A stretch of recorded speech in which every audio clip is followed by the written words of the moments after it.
విష్ణు, ఆ, ఆర్య సినిమాలో గీత పడకపోయినా ఆర్య ఎందుకు ట్రై చేస్తూనే ఉంటాడు? ఆర్యకి ఏకప్రేయస గండం ఉంది. ఆ అమ్మాయి పడదు అని తెలిసిన వెనకే తిరుగుతూ ఉంటాడు అనమాట. బేసిక్గా ఆ గండం చాలా మంది కుర్రోళ్ళకి కామనే, అంతే కదరా? నిజం కదా? ఆరెంజ్ సినిమాలో రామ్ చరణ్ లాస్ట్ కి జెనీలియాకి ఎందుకు ఓకే చెప్తాడు? ఆయనకి అప్పుడు అష్టగ్రహ కూటమి నడుస్తుంది.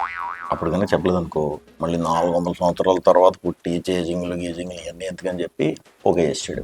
నెక్స్ట్ సింగిల్ సినిమాలో శ్రీ విష్ణు పాపం ఎంత లవ్ చేసినా కూడా లాస్ట్ కి ఇద్దరు హీరోయిన్ వదిలేశారు ఎందుకు? సినిమా చూడలేదా? చూశాను కానీ చెప్పు. ఆ రోజు అమావాస్య, నల్లుంగి కట్టుకోకూడదు. నల్లుంగి కట్టుకుని తిరిగాను కాబట్టి కష్టాలు.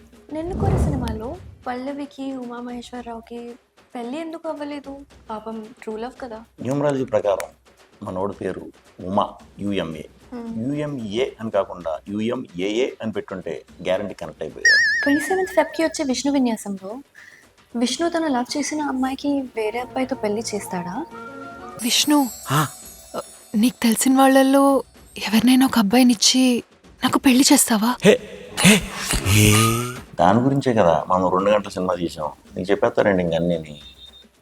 ఆ రోజు గ్రహాలన్నీ చాలా క్లీన్గా నీట్గా అలైన్ అయి ఉన్నాయి. సో మీరందరూ కూడా థియేటర్లకు వచ్చేసి ఆ విషయం ఏంటని తెలుసుకుంటారని మనస్ఫూర్తిగా ఆశిస్తున్నాను.